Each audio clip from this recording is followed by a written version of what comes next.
I've been building and creating for most of my life, and this is where Stacket began. I wanted to create a sleek furniture line that could cater to people with physical disabilities or those who have limited space. Stacket is a brand that focuses on functionality and storage opportunities without sacrificing aesthetics. These pieces are easy to fold and unfold, as well as easy to store. So, how did we get here? Let's go to the beginning. The prototypes. Number 1, it was the first one of many and the first one to be trashed. It was too complicated and wasn't what I wanted my brand to look like. Number 2, this felt like something I could work with. I did the creation process backward and eventually landed on this design, which was much simpler, or so I thought, to bring to life. After this, I cleaned up the sketch, made a few cardboard prototypes, and messed around with the chair digitally. This was one of the hurdles I was scared of reaching, as I'm not a very techie person.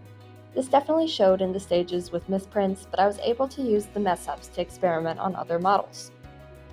This also led to more prototypes, what I would call Phase 3, refining. I began looking for flaws and improvements in the design and started brainstorming. Different hinges, material, and figuring out rough estimates for all of the measurements when scaled up. Using my experience from these models, as well as running into a motivational block myself, I started to work on my next project, the brand. It took about a week to try my hand at Adobe Illustrator, and after many passes at my logo and brand name, we arrived here with Stacket. Feeling ready to get back on track and more confident in my tech abilities, I dived into creating a SketchUp model of the chair and its real dimensions. I proceeded to then mess around and prototype the chair for a third time here. Here is the design I settled on.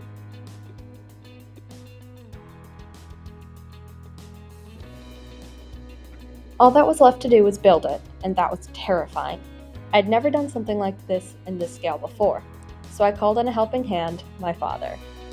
With an extra pair of hands and eyes, we cut out and put together the chair using my SketchUp model, as well as took note of improvements. Fun fact about this chair, it was the first to be able to stand up on its own. Using these perfected measurements, I went to purchase the lumber for the chair. I had always been a big fan of poplars and maples. However, maple was too dense for a lightweight, convenient brand like Stacket, so poplar it was. The building process took a lot more time than I had planned for. From missing pieces, to awkward measurements, to rainy weather, everything started to go wrong. However, taking a step back and reassessing my situation, I was able to identify the key problems and begin fixing the chair. First, more wood. Second, new hinges. Third, re-glue and sand pieces that had warped due to moisture. Finally, I spent my weekend putting together the chair. This took around 4 attempts before we were able to create the final result.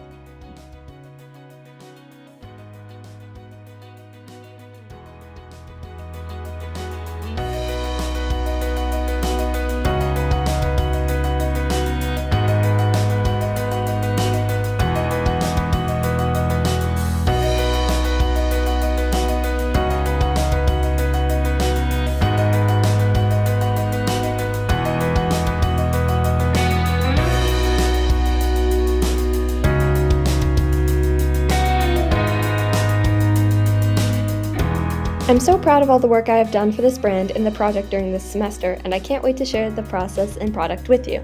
Thank you for coming along for the journey of Stacket, and please root for us in the future. Bye!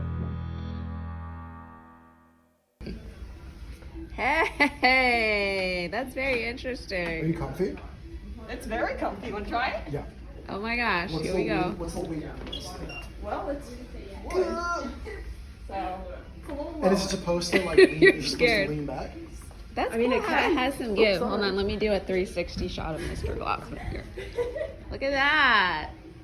Because Wow. of the wires, it can bend. It's kind of, it's cool. I mean, I would it's sit on the beach. I definitely- would sit on the beach.